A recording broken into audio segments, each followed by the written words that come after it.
Começa agora aqui pela TV Grande Dourados o programa Saúde e Bem-Estar. E no programa de hoje eu converso com Roberto Oliveira, que é professor da UEMS, do curso de enfermagem, e também tem uma vasta experiência na área da saúde aqui em Dourados. E neste programa vamos abordar o tema AIDS, que apesar de assustador, mas temos boas novidades. Com o avanço da medicina, o tratamento está bem avançado.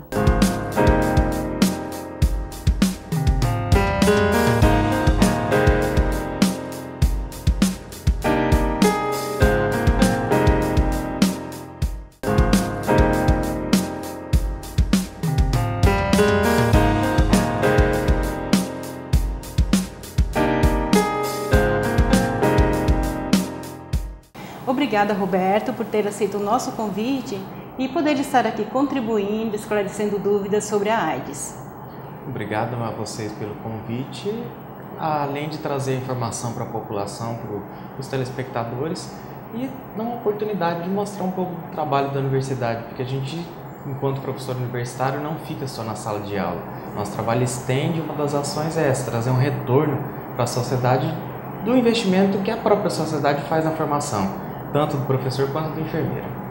Tá certo, Roberto. Antes de a gente entrar propriamente no assunto, eu mencionei na abertura do programa que você é professor, né, da UEMS e também já tem uma vasta experiência, né, no ramo da saúde. Mas fala pra gente assim, quanto tempo você tem dessa experiência? Bom, eu sou professor universitário há 10 anos e eu atuei como enfermeiro durante 12 anos na Prefeitura de Dourados. Nossa, então já é um bom tempo, né? Sim, sim. Atuou 12 anos e paralelamente dava aula? Dava aula e agora atualmente eu só estou na docência, só dou aula. O assunto que a gente vai falar hoje é bastante assim polêmico, eu acredito que tem muitas dúvidas, né? As pessoas têm bastante incertezas e tem muitas pessoas que pensam que a AIDS é uma sentença de morte. E eu gostaria de ouvir a sua opinião. Quando começou os primeiros casos de AIDS, na década de 80, realmente era uma sentença de morte, porque não existia tratamento, a prevenção era muito incipiente, mas nos dias de hoje, quando alguém recebe o diagnóstico de que convive com o vírus, ele não recebeu uma sentença de morte. É mais factível que ele morra de outras coisas, por exemplo, de acidente de trânsito ou de causas relacionadas à violência, do que propriamente da doença AIDS.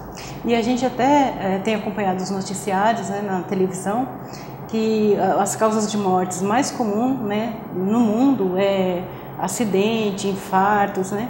Exato. Ou seja, a AIDS nem aparece, né? Exatamente. Entra aí o câncer, né? São as 3 primeiras causas de morte no mundo. As doenças do coração, as neoplasias, que são os cânceres, e as causas externas, que entra tanto a violência urbana quanto os acidentes de trânsito. E a AIDS não figura entre eles. Então, por isso que é mais factível hoje o indivíduo morrer de uma dessas 3 causas do que da AIDS propriamente dita. E para quem está nessa experiência, né, de repente estar envolvido num problema de saúde assim, com AIDS, quais são as novidades da medicina, né, para o tratamento? Bom, hoje o que a gente preconiza é a adesão precoce ao tratamento. Antigamente, o indivíduo ele tinha que ter uma série de critérios laboratoriais, por exemplo, fazer a contagem de CD4, que são as células de defesa, fazer a contagem do próprio vírus, um exame chamado carga viral, e a partir de alguns valores é que iniciava o tratamento. E hoje não. Hoje, a partir do momento que o indivíduo recebe o diagnóstico de que ele convive com o vírus, ele já pode iniciar a famosa terapia antirretroviral, ou o famoso coquetel, né? Usa esse termo coquetel porque na verdade são uma série de drogas, não faz o tratamento com uma única droga. Então combina uma série de drogas para aproveitar o que cada uma tem de melhor. Porque todo medicamento ele tem reação. Até um analgésico que você usa, ele vai ter uma consequência. Certo. E o tratamento contra o HIV é a mesma coisa. E aí mistura uma quantidade de drogas, depende de cada caso, depende da idade, da contagem do vírus, para que o paciente obtenha o melhor para o momento que ele está da doença. Então, cada tratamento é individualizado. Não existe um padrão. Certo. Então, da avaliação clínica de cada paciente é que é determinado quantas drogas ele vai tomar, quantas doses por dia. Então, é todo um trabalho. Não é assim, eu vou tomar medicamento para HIV e começo a tomar. É todo um preparo para que ele faça essa adesão, né? Eu lembro quando você mencionou que a doença surgiu na década de 80, né? Isso. Na época até que o Cazuza, né? Foi nesse período, né? E naquela época já existiam esses coquetéis? Existiam, mas não voltados para o HIV, porque esses medicamentos eles são chamados genericamente de antirretrovirais, porque o vírus da AIDS é um retrovírus, né? Ele é um vírus de RNA, então por isso que vem esse nome. Por que RNA? RNA são dois ácidos que comandam a duplicação de células, o DNA e o RNA. E o vírus do HIV, ele é um vírus de RNA, então por isso ele é chamado de retrovírus, né? Uma sequência genética para que ele possa, de um vírus, virar dois vírus. Um vírus de DNA faz isso mais fácil. Um retrovírus é mais complicado, biologicamente falando. Certo. E aí existia sim, só que eram tratamentos não direcionados para o HIV, eram para outros retrovírus. E a partir desses primeiros casos, né, da década de 80, é que surgiram as pesquisas tanto para o diagnóstico quanto para o tratamento específico para o HIV. Por isso que a sobrevida do indivíduo que convive com HIV, ela aumentou muito. Muito. Hoje ele pode viver 25, 30 anos sem apresentar nenhum sintoma da doença. O que antigamente não era. Logo quando a pessoa contraía o vírus já... Exato, ele já manifestava uma clínica e como o tratamento não era eficiente, muitas vezes não sabia nem o que ele tinha. Às vezes desconfiava que ele tinha HIV por outras doenças. E aí, na hora que ia iniciar o tratamento, que não era muito específico, o paciente ia a óbito, né? Que é diferente da realidade que a gente tem hoje. Quando a pessoa não sabe que tem AIDS, né, e de repente ela vai fazer algum... Ou seja, para a pessoa saber que tem AIDS, ela tem que fazer um exame específico ou esses exames de laboratório mesmo, corriqueiros, digamos assim, já dá para saber que a pessoa tem? Para determinar se ele tem realmente ou não, porque são dois momentos distintos, né? Uma coisa é o indivíduo que convive com o vírus. Quando você fala que convive com o vírus, por exemplo, se eu tenho um membro da família que tem, não, é eu assim, estou convivendo com o vírus? Não, é assim, ó. Por exemplo, eu tenho vírus, mas eu não tenho sintoma da doença. Da doença, entendi. Aí eu convivo com o vírus, que antes a gente falava o paciente infectado ou portador. Mas esse é um termo que não é politicamente correto eu falar. Então, o termo que a gente usa hoje é o indivíduo que convive com HIV. Quer dizer, ele tem um exame positivo, que ele tem o vírus do HIV, mas ele ainda não tem a doença. Porque a doença é um estágio clínico avançado. Além dele ter o vírus, ele tem que ter imunodepressão comprovada, que é a queda de CD4, aumento de carga viral e ter doença oportunista. O que é doença oportunista? Por exemplo, o paciente que tem candidíase oral. Não sei se você já viu, criança dá aquele sapinho que dá na... Sim, certo? já vi. Só que é num grau assim, que dá em toda a boca dele e dá até na garganta, no esôfago. Paciente que tem aquele sarcoma de Kaposi, que era no início da epidemia, era o que dava o diagnóstico, né? O indivíduo que chegava com aquele sarcoma de Kaposi é um tipo de câncer de pele, que ele é ligado à imunodepressão. Então, existe uma diferença bem grande entre HIV e a AIDS. Eu só tenho AIDS se eu tiver HIV, mas eu tendo HIV, necessariamente eu não tenho AIDS. Nossa, interessante, essa é uma né? confusão que todo mundo faz. É porque, por exemplo, o termo aidético a gente não usa mais. Entendeu? Assim como a gente não usa infectado, exatamente. Por causa de toda a história, né? Que os primeiros casos eram em homossexuais masculinos. E criou esse... tabu, né? Preconceito, né? É verdade. Porque hoje você chega numa roda de qualquer lugar, você fala, se você tiver hepatite, eu tenho hepatite. Você não vai se sentir discriminado, você não vai se sentir rejeitado. Agora, se você chega e fala assim, eu tenho HIV. É verdade. E hepatite hoje é pior do que HIV. Porque hepatite não tem tratamento específico. Hepatite, você faz o tratamento uma vez, se não responder, você não faz mais. Não tem mais como? Não tem. Depois de... E aí, o que acontece? Aí vem, de cada 10 pessoas com hepatite, a B, por exemplo, 7 cura sozinha. Essas 3 que permanecem, todas elas evoluem para hepatite crônica. Em 5 anos elas estão com câncer de fígado. Nossa, e o HIV, eu tendo o diagnóstico hoje, eu posso viver 30 anos e nem ter a doença. E nem ter a doença. Então, por isso que a gente usa o termo convive com HIV. Porque o indivíduo ele tem o vírus, mas ele não tem a doença. Porque a doença é um estágio clínico mais avançado. Para isso que é o tratamento. O tratamento é para que ele conviva com o vírus e não manifeste a doença. Você me despertou a curiosidade. Eu posso fugir um pouquinho do assunto e falar um pouquinho mais da hepatite?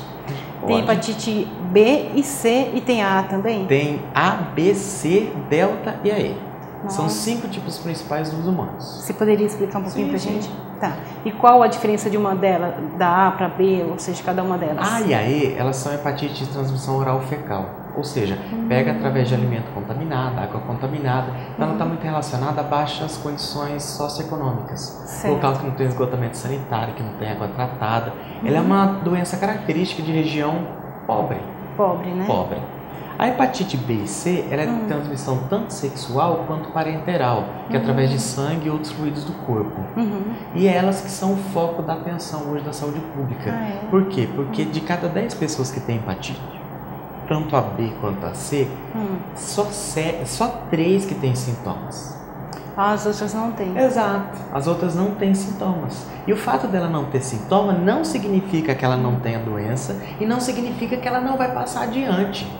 Entendi. Esse é o problema. Porque é transmissível também? É transmissível. O indivíduo não tem sintoma nenhum, ele não sabe que ele tem e ele passa. Tanto através da doação de sangue é mais difícil, porque são realizados os exames, né? Então, se na amostra de sangue é detectado hepatite, o sangue é desprezado a doação. Mas, pela via sexual, é passível de ser transmitido, sim, e ele nem sabe que ele tem hepatite. Nossa, é complicado então, assim né? como o HIV, né? Porque o HIV, quando o indivíduo tem a primeira infecção, ele é confundido com a gripe. Porque assim... Os sintomas parecidos. Dá febre, dá dor de cabeça, dá um mal-estar, pode ou não dar diarreia. Depois some, não tem mais sintomas nenhum. E esses sintomas duram 2 a 3 dias. 3 dias. Sabe que eu conheci uma pessoa quando eu morava em São Paulo? E de repente no final de semana ela teve um derrame, sabe? Uma coisa súbita, uma pessoa nova, devia ter uns 25 anos na época. E ela teve um derrame na hora e ela ficou desacordada, desmaiada, e ela estava dirigindo e ela bateu num monte de carros. E aí a pessoa foi internada e quando ficou internada e descobriu que ela estava com o vírus, né? Então, ou seja, os sintomas nem sempre também é só da gripe, né? Não, e assim... É porque a imunidade da pessoa cai, é isso? É porque quando você se expõe ao vírus, ele tem o que a gente chama de replicação, ele tem um boom. Então ele se divide muito. Até que o organismo, boom, né? Você disse. até que o organismo identifica que esse vírus é estranho e começa a eliminar. E aí por isso que somem os sintomas. Aí o organismo entra numa fase de equilíbrio com o vírus, como a gente disse. A quantidade de vírus que é produzido, o organismo consegue eliminar. Aí conforme o vírus vence essa guerra, porque o organismo tem reserva, né? Essa reserva acaba. Aí começa a ter mais vírus do que a célula de defesa.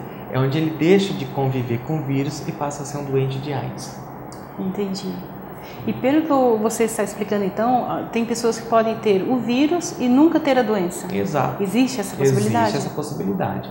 Ele pode conviver com o vírus, se ele aderir ao tratamento, esse vírus é mantido numa carga muito baixa, ele vai viver 20, 30, a vida dele sem ter sintomas. Só que ele vai ter sempre esse cuidado de tomar medicação todo dia, de fazer os exames de controle, né, que é a carga do próprio vírus, a contagem das células de defesa, mas ele pode viver com o vírus sem manifestar a doença. Ou seja, a partir do momento que foi diagnosticado o vírus nela, ela precisa sim fazer um tratamento, ainda que não tenha desenvolvido a doença. Exatamente. Para quê? Para que esse desenvolvimento da doença, se ocorrer, ocorra o mais distante possível do futuro. E que venha de forma amenizada. Exatamente. É assim que funciona, né?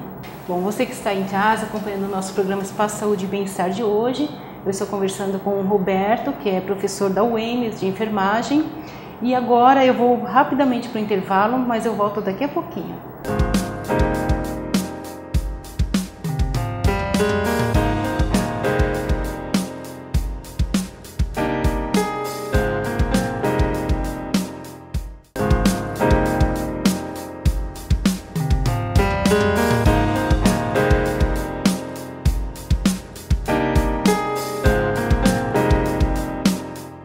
E de volta com o programa, conversando com o Roberto. A gente está falando sobre o tema AIDS, para você que chegou agora, ligou a televisão. Ele está esclarecendo muitas dúvidas sobre essa doença. Roberto, fala pra gente a respeito do tratamento da AIDS, né? Você já explicou no bloco anterior que já hoje, graças a Deus, já a medicina está bastante avançada, então a AIDS já não é mais uma sentença de morte, né? Você explicou também sobre o coquetel, mas o que mais de novidade tem? Bom, além das novas drogas, os antirretrovirais, existe hoje a vacina contra o HIV em teste, né? Nos Estados Unidos já tem a população alvo dessa vacina e estão começando os primeiros testes. Ainda não tem previsão de quando essa vacina vai ser comercializada, quando ela será distribuída no restante do mundo, mas é uma nova perspectiva para o tratamento, a vacinação contra o HIV. O HIV. Ou seja, já existe uma luz no fim do túnel, né? Sim, exatamente. E você que tem uma experiência na área pública, né, que trabalhou na saúde, na gestão pública, como que está o tratamento da AIDS hoje relacionado para as pessoas que não têm um convênio? Como que está o sistema SUS? O programa de AIDS do Brasil, né, do Ministério da Saúde, ele é o melhor do mundo. Que bom. Não existe medicação de convênio. Nenhum plano de saúde trata AIDS no Brasil. Nenhum. Porque o custo é extremamente elevado. Porque não é só você fazer o uso da medicação. Tem que fazer acompanhamento com o médico, tem que fazer acompanhamento com uma equipe multiprofissional, com farmacêutico, com enfermeiro, com assistente social, com psicólogo. Então, tanto os profissionais quanto os insumos, os medicamentos e os exames que são necessários, são muito caros. Então, nenhum convênio cobre. Então, todos os tratamentos hoje para HIV e AIDS são 100% SUS. Que bom. E o Brasil tem um dos melhores programas de AIDS do mundo. Ele é universal.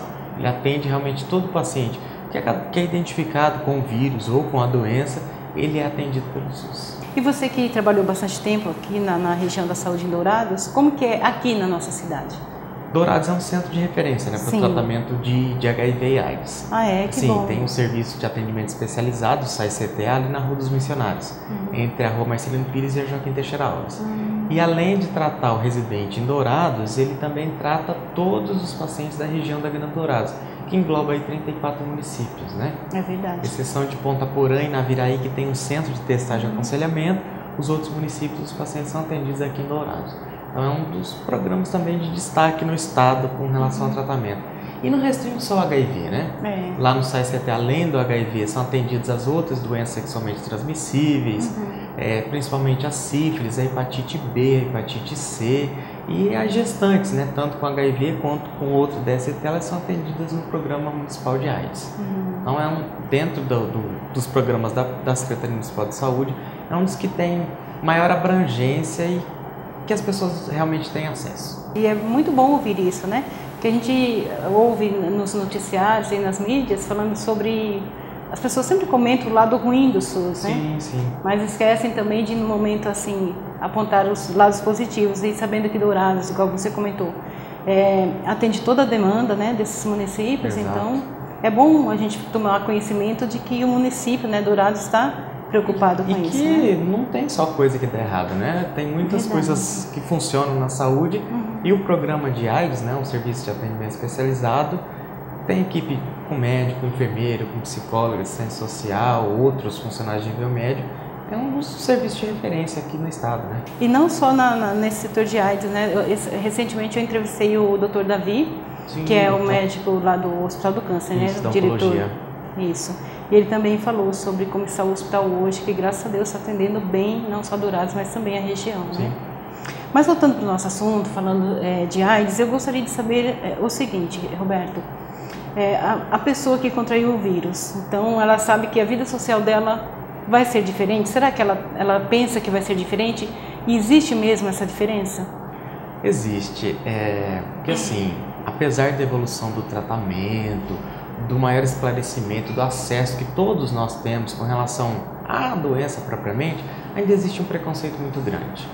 Então, o indivíduo que convive com o vírus, ele sente esse preconceito. Na maioria das vezes, ele prefere omitir essa informação. Então, ele conta para um círculo restrito de pessoas, geralmente para os profissionais de saúde que o atendem, ou para um círculo de amizade mesmo, porque ainda existe preconceito. Tem pessoas que têm medo de usar o mesmo copo, de sentar na mesma cadeira, usar o mesmo talher, dar um aperto de mão, dar um abraço, que são coisas que jamais vão transmitir o HIV ou outra doença, né? Principalmente as vinculadas pelo sexo. Então a pessoa, ela passa por algumas fases, né? E logo quando ele recebe o diagnóstico, ela tem aquele impacto, né, negativo, ela busca culpado, de onde ela pegou, como do que foi, até que ela passe, até que ela vê que isso não é um impedimento para que ela viva a vida dela bem, como ela vivia, não exatamente como ela vivia, mas que ela terá muito poucas limitações. E eu fico pensando também, com relação a casamento, se uma pessoa que é solteira, de repente estava namorando e descobre, ela pode casar normalmente, ter filhos? Pode casar normalmente, é uma situação que a gente chama de casais soro-discordantes. Por quê? Um convive com HIV, sim, ele tem o vírus e o outro não tem, não, né? A gente fala que um é positivo e o outro é negativo. Isso. E eles podem viver uma vida normal, em comum, como qualquer outro casal. A única diferença é que eles vão ter que usar o preservativo em todas as relações sexuais. E hoje existe ainda a possibilidade técnica de que eles tenham um filho e que a pessoa que não tem o vírus não contraia durante a concepção dessa criança e a criança nasça sem o vírus. Nossa, que bacana. Existe todo um acompanhamento, né? Aí o que convive com o vírus, ele faz um tratamento para diminuir a carga viral. O outro que é negativo, ele também toma o coquetel, fazer a prevenção de contrair a infecção no momento da concepção. Engravidou, a mulher passa a fazer o tratamento, né? Com e não os é antirretrovirais. prejudicial ao bebê? Não é de jeito nenhum. Que tanto a gestante que convive com o vírus quanto a criança, eles fazem uso da medicação, né? Entendi. É uma única droga que toma até que no 18º mês a criança faz o último exame e 99% das crianças que são acompanhadas, que a mãe adere ao tratamento, elas nascem sem o vírus. A transmissão que a gente diz é congênita, de mãe para filho, para o HIV hoje no Brasil é muito baixa. É muito baixa. É mais fácil a criança nascer com sífilis quando a mãe tem sífilis do que com HIV. O que é um contrassenso, já que HIV e sífilis elas são diagnosticadas no mesmo momento na gravidez, né? Faz os dois exames juntos. Mas hoje a gente tem criança que nasce com sífilis e criança que nasce sem HIV. O que é bom, porque sífilis ela ainda permite um tratamento. E o HIV também, mas a sífilis, ela existe a cura clínica. Eu faço tratamento, eu tenho cura. O HIV eu não tenho cura. Não tem cura. Eu protelo o aparecimento da doença, de sinais e sintomas, mas eu não vou ser curado. Você comentou que a pessoa pode ter uma vida normal, então, ela pode casar, ter filhos, desde que tenha relação com preservativo, mas e o beijo? O beijo, não existe estudo científico na atualidade que comprove transmissão do HIV através do beijo. Porque a quantidade de vírus presente na saliva é muito baixa, ela não é suficiente para transmissão. Certo. E só se houver exposição a sangue, né? Tiver alguma lesão na mucosa, cárie, outros problemas periodontais, e durante o beijo produzir uma quantidade viável de sangue, né? Também não é qualquer sangramento que pode levar à transmissão. Então o beijo ele não é considerado como forma de transmissão. Que bacana ouvir isso, né? Porque eu imagino que a pessoa, quando recebe a notícia, fica muito chocada, né? Sim. E depois, se ela está num relacionamento, como contar para a namorada, né? E aí... É nisso que o programa de AIDS do município ele atua. Porque a equipe, ela ajuda quem convive com o vírus, ela propicia esse momento. Porque existe, sim, casos que, quando recebe o diagnóstico, um dos parceiros, ele fala, olha, eu não tenho coragem de contar para minha esposa, para o meu esposo, meu namorado, para minha namorada. Vocês vão ter que me ajudar. E as assistentes sociais, as psicólogas do programa municipal, elas fazem isso.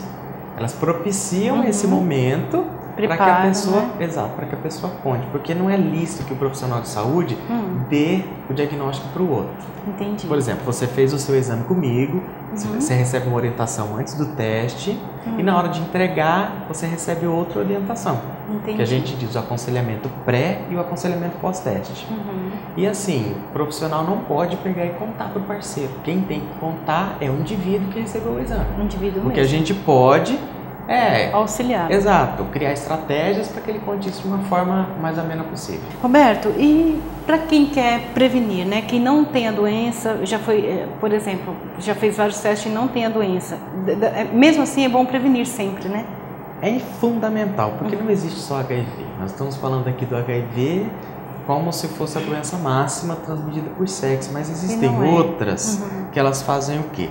Elas tornam mais fácil que você adquira o HIV e quando você tem o HIV e tem essas outras doenças, é mais fácil que você passe adiante. Por exemplo, candidíase, que é relativamente comum, principalmente nos meses quentes, né?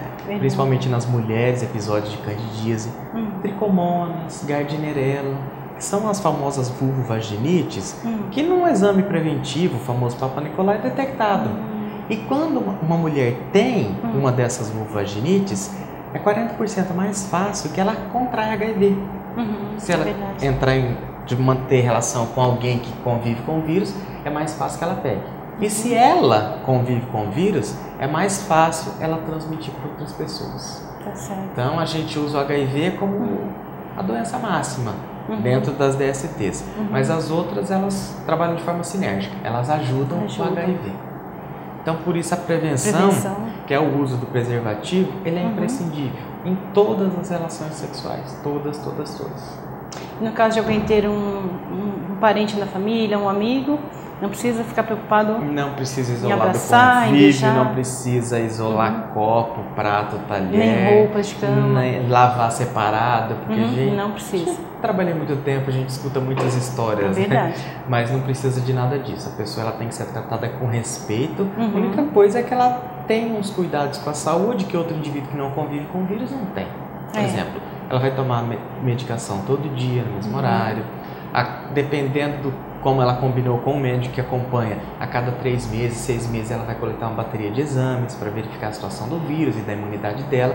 Mas tirando isso, a pessoa é como qualquer outra. Qualquer outra, né? E as pessoas que não estão no grupo de risco, digamos assim, um casal que tem a sua vida normal, elas não precisam ficar preocupadas com isso e fazerem exames? Olha, hoje é uma grande discussão isso, porque não existe mais grupo de risco.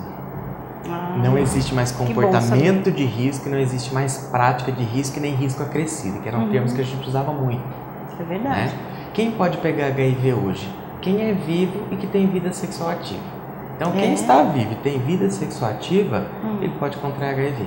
O HIV não pega só pelo sexo, né? Ele pega através do uso de seringas, se de repente ele é usuário de alguma substância, né? Seja ela legal ou ilegal, pode pegar através de procedimentos, por exemplo, procedimentos odontológicos, procedimentos cirúrgicos, quando usa material que não foi devidamente limpo, né, esterilizado. Então a via sexual hoje ela é responsável por 75% das transmissões.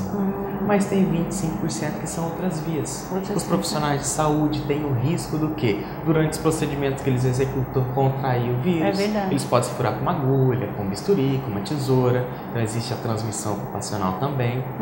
E a discussão grande que existe hoje em todos os grupos de estudo de HIV é com relação ao uso do preservativo em casais em união estável.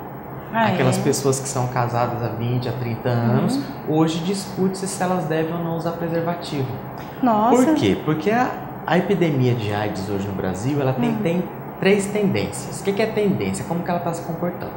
A primeira delas é o que a gente chama de pauperização. O que é isso? A epidemia está atingindo hoje as classes sociais mais baixas, a classe C, a classe D, a classe E. E quando começou, o HIV era coisa de classe A e classe B. E B. Aí agora ela está difundida em todas as classes sociais, com a maior incidência nas classes mais baixas. Outra coisa é a interiorização da epidemia. O que é isso? Antes a gente só ouvia falar de HIV e AIDS em São Paulo, Rio de Janeiro, nas capitais, no litoral. Hoje é no Brasil inteiro. No Brasil inteiro.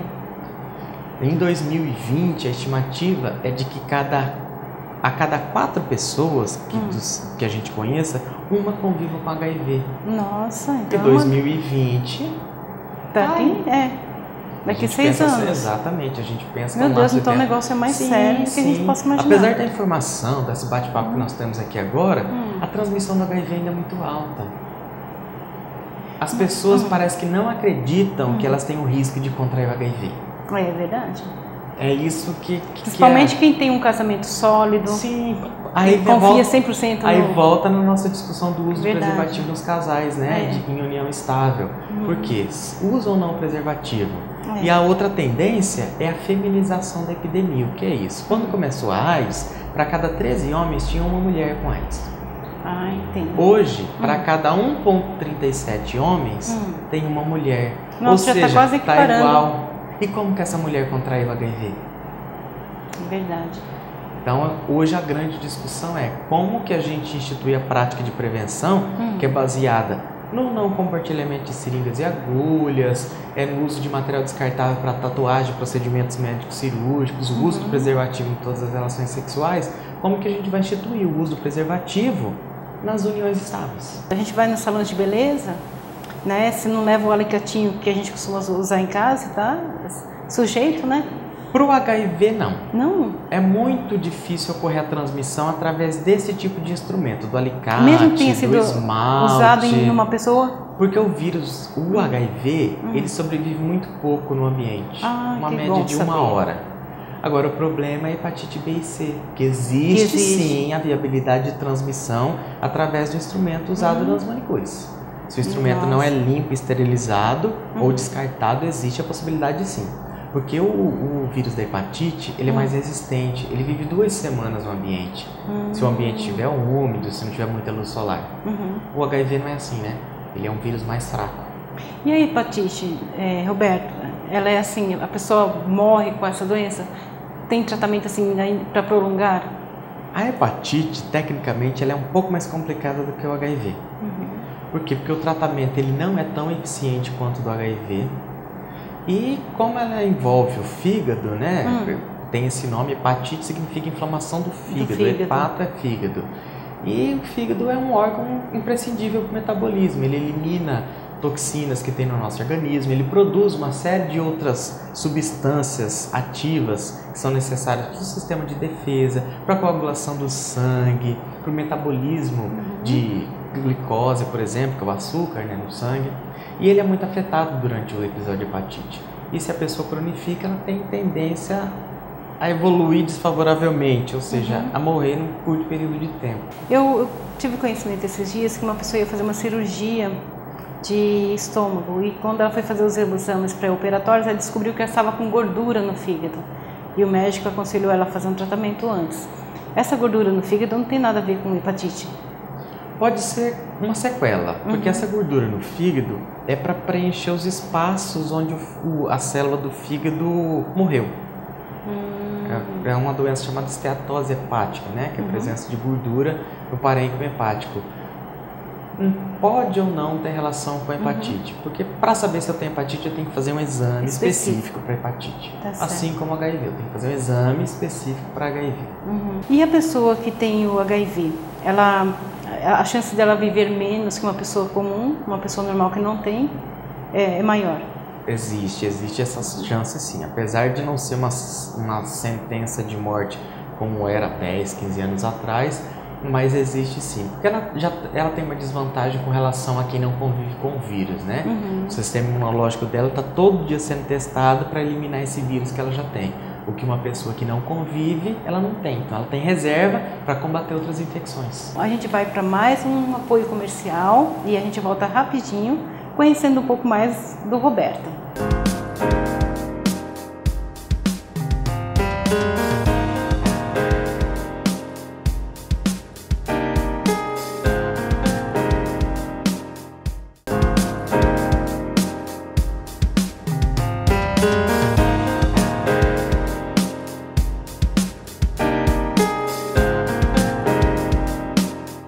E de volta com o programa Espaço Saúde e Bem-Estar, hoje aqui no programa conhecendo, né, o Roberto e falando sobre o tema AIDS. E agora a gente vai conhecer um pouco quem é o Roberto, sua formação acadêmica, em quais áreas, né, de atuação ele já trabalhou, para que você também possa conhecer essa pessoa formidável que deu para a gente muitas dicas, esclareceu muitas dúvidas. E você que acompanha a programação da TV Grande Dourados, você sabe que o nosso programa vai inédito aos sábados às 10 horas e depois reprisa durante a semana em horários alternados. Então você vai poder acompanhar todo o conhecimento que o Roberto nos passou hoje aqui. Mas Roberto, eu quero saber de você quem é o Roberto, né? Roberto Oliveira, né? Qual a sua formação acadêmica, em quais locais você já trabalhou, né, na área da saúde? Fala um pouco pra gente. Bom, eu sou enfermeiro, né? Eu sou formado em enfermagem pela UEMS, eu me formei na 4ª turma. Que bacana. Fiz especialização e tenho mestrado. Meu mestrado é na área de doença infecciosa. Que bacana. Não trabalhei com HIV, mas estudei bastante HIV durante o mestrado. Eu trabalhei com dengue muito tempo e eu trabalhei 10 anos na Prefeitura Municipal de Dourados, eu fui enfermeiro da Vigilância Epidemiológica, então eu trabalhava diariamente com doenças infecciosas. HIV, AIDS, hepatite, dengue, era a minha área de atuação. E eu entrei na universidade em 2004, 2005 eu comecei a dar aula e até hoje eu ainda estou na graduação, né? Estou dando aula na graduação, esse ano eu comecei a dar aula na residência multiprofissional da UFGD, é um convênio, né, da Universidade Estadual com a Federal, e alguns professores são cedidos para ajudar na residência multiprofissional do HU. E hoje, dentro da universidade, além da aula, eu trabalho com a temática do HIV. Que bom! Meus projetos de pesquisa, meus projetos de extensão, os alunos com bolsa, todos eles eu direciono para trabalhar nessa área, ou DST ou HIV. Então, para que a gente tem que seguir uma linha de pesquisa dentro da universidade, eu resolvi trabalhar com essa linha. Porque o que eu percebi é que mesmo com todas as informações que existem, essa informação ela chega numa linguagem muito inacessível para o usuário. É verdade. Então ele assiste uma palestra, ele lê um texto, alguma coisa, e ele não tem como trazer aquilo para a vida dele. E enquanto a gente não desmistificar o HIV e as outras DSTs, nós não vamos mudar esse quadro. E você disse que você fez mestrado, né? E doutorado? Isso. Pretendo, né? Na verdade não é que eu pretendo, é uma necessidade tanto para qualificar um curso, né? Quanto mais doutores nós temos, o nível do curso eleva. Então isso é bom tanto para nós, para o profissional, quanto para os acadêmicos que vão ser nossos alunos, tanto os que estão cursando quanto os que vão chegar, né? E aí eu pretendo trabalhar nessa linha também da DST, do HIV, da AIDS, né? E eu quero fazer um projeto que seja aplicável, ou seja, eu quero estudar alguma coisa que eu possa implantar para a população. Por isso minha aproximação com o pessoal do serviço especializado do DST e AIDS do município de Dourados. Porque onde é minha área de atuação. Eu pego meus alunos e é lá dentro do serviço deles que a gente tem as portas abertas, né? Tanto para estudar quanto para devolver para a sociedade o que a sociedade investe em nós. Tá certo. Roberto, mas foi um prazer muito grande receber você aqui no programa, na TV Grande Dourados, poder esclarecer tudo que você passou aqui para a gente hoje no programa. Eu sei que muitas pessoas vão ser beneficiadas, né? Todo mundo que assistir, é claro, porque são assuntos de utilidade pública, né? Sim. Então, de coração, eu como apresentadora te agradeço por dar essa contribuição, não só para nós aqui da TV, mas para toda a população. Bom, eu agradeço o convite, obrigado pela oportunidade, porque é um espaço tanto informativo para a gente devolver para a sociedade o que a gente tanto estuda, quanto é uma oportunidade de a gente se aproximar do público, né? É verdade. O público vê que na universidade tem mais do que aula, que a gente faz mais do que ficar lá no quadro, mandando o aluno fazer TCC, porque às vezes essa imagem que tem do acadêmico, né? É verdade. Que ele só estuda e que ele não faz nada enquanto ele não se forma, que ele só retribui a sociedade quando ele está formado. E não é bem essa. E aproveitando a oportunidade, gostaria de convidar todos para participar da nossa 19ª Semana de Enfermagem. Que bom! Que ocorrerá agora de 12 a 14 de maio, lá no campus da UEMS mesmo.